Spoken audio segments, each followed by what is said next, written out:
Welcome to Classic Car Cave. So I'm going to strip down this old subframe from this Mini 1100 Special, and we're going to replace it with one from the UK, a brand new one. The general condition is not bad, but there are two places minimum I've found at the moment that are damaged. One is obviously the tyre bar. You can see how badly bent it is there, and obviously the eye for the tyre bar has been pulled and it's ripped. Also on the back of the subframe, I'll show you these up close, and on the back of the subframe it's bent where the rubbers go onto the toe board. It not only did it bend the subframe, but it's actually bent the connection, the rubber connection. It's so we're going to have to put new ones on. So what I'm going to do is I'm going to strip this down. There's lots of videos on YouTube about this, but the situation is it's going to be completely rebuilt with high-low suspension, new cones all round, new shockers, just about everything, and it's easier to do it out of the car than it is in. The other issue is you will see that there is a tool to compress these cones, these molten cones, but you can actually do it without that tool. It's a little bit more difficult when it's on the car, but it can still be done. It's just a bit tricky to hold things up at the same time. But I'll show you a couple of little techniques that you can use to make that easier. So really what I want to do is just get the frame completely stripped down, and I can check in case there's some threads that are damaged or whatever. I can make sure that they're in place when I come to the UK. So I'll start to take it apart and I'll show you what I'm doing, but I'll give you a close-up of the two damaged pieces first. So I think you can see there with the light how bad that is. It's broken completely on the left hand side here, and right across there it's completely ripped, and obviously it's all smashed back. You can see obviously that the tyre bar is damaged, and we're putting adjustable tyre bars in this. Okay, I'll swing this trolley around and I can show you. Now you can see here where your mounts go onto the toe board. You can see this is almost perfectly flat, and you can see there's a massive, well not massive, but certainly quite a ridge in it there. And if I take you around the other side, you'll see that that's flat. That could be knocked out. You can see there, completely flat. That could be knocked out, but there's quite a bit of corrosion, a lot of it's surface. The front subframes rarely go unless they're damaged, because the A-series engine tends to leak a lot of oil, and it's kind of self-lubricating. But as I say, I'll take one side down. I won't show you the other side. I'll take one side down and you can see what I'm up to. Okay, so the bottom one's already broken. They will go with a bit of a bang, because the more you pull down on the nut, the more the tape is going into the seat. And then sometimes you might get in this situation where you're wrenching on it and it gets too hard. Sometimes you could just tap it with a couple of hammers. Just give them a smack like this. What you'll do is you'll shock load it, and it'll open it for a millisecond and it'll drop out. But we'll see how it goes.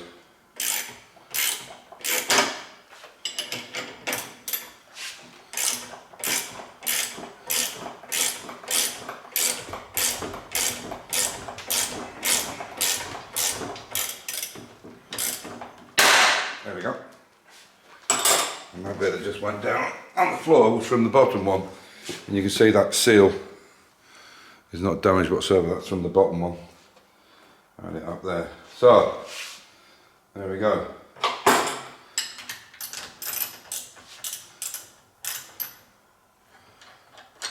As I said, it doesn't damage. Just make sure you try to sit them under. You notice I left the nut on there, but left enough room. If you take it right the way off, and you crank that on, and you've got it at the slightly wrong angle, you could damage the thread. So obviously, if you put the nut back on, and just have it so it's actually in line, but it's not hanging on the nut, it's hanging on both, and then we can take it off and see how this looks.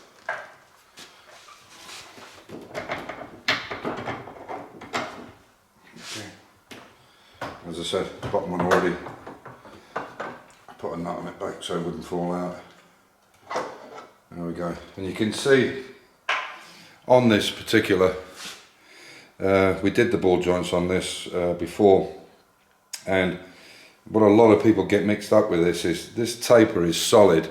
It's the ball inside and the socket that's moving, it's doing the movement on it. When we finish this, when we put this all back together, what we'll do is, to make sure everything's good, is we'll put a fishing weight on here and we'll pull it to see how easy it moves, which is a good way of doing it. You should be able to do it fairly easy with a finger, but you can actually use a weight. I'll show you it right now, in fact, because it's close at hand.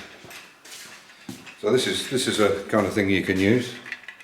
Just a basic fishing weight, and what you can do then is you can just put it on and take it from left to right, whichever way. If you want to go like that, wherever, and then you can pull on it, and it will show how much pull that you've got on it. And it actually says in the book exactly what the amount should be. So there we are. So that's one side. Now I'll take the other side off. Okay, so I want to get this top arm out now. So you've got to take this upper arm pivot shaft, and the washers and the spacers that go in here, they're actually a thrust washer, and they go into this piece. So this shaft can only come out that way because it shoulders up against the back, which I'll show you. So I'll take this off. When you can, again, it's obvious, but try and keep the nut onto any threaded shaft when you hit it, just to get it going, because otherwise you'll damage your pin over the shaft end. There you go. And there's the pivot shaft there.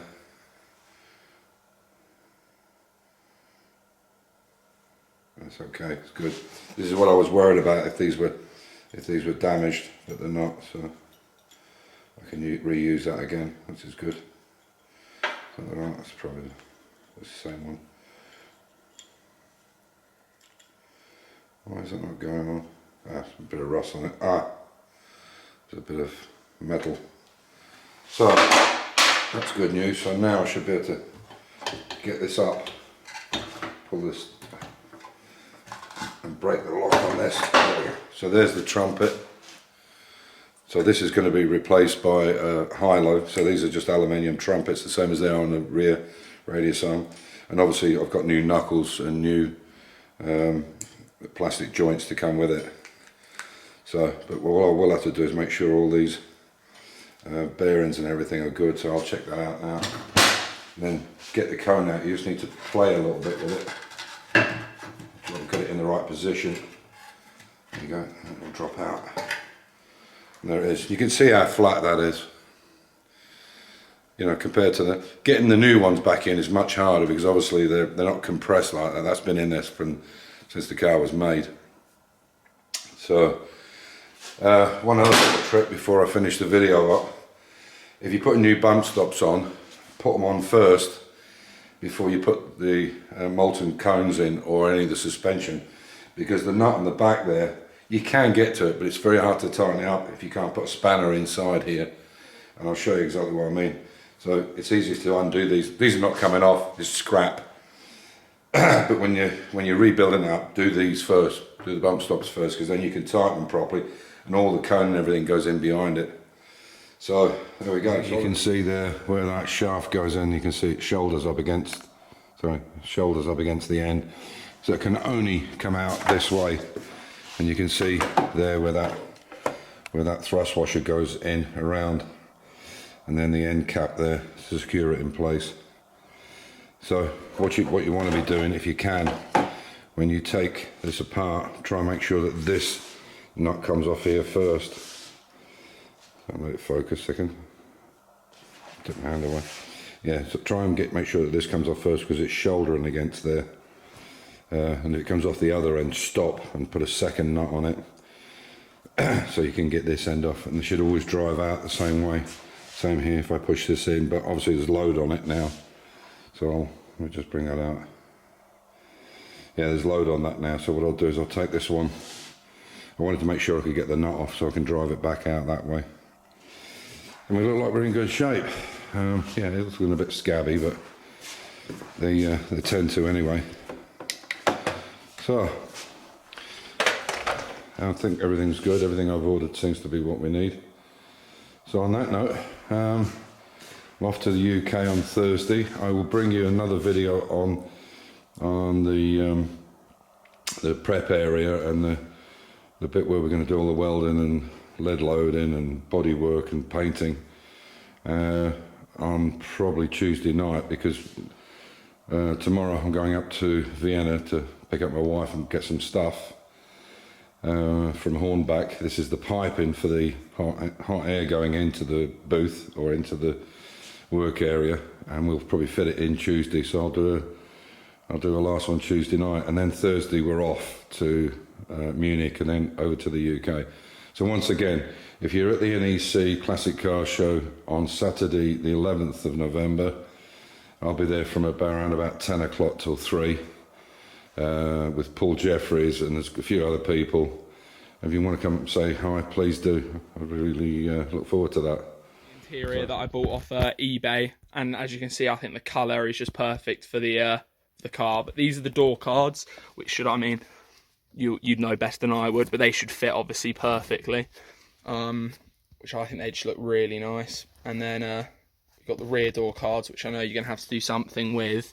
But they're them, and then you've got like the little inserts and stuff. And then the rear seat.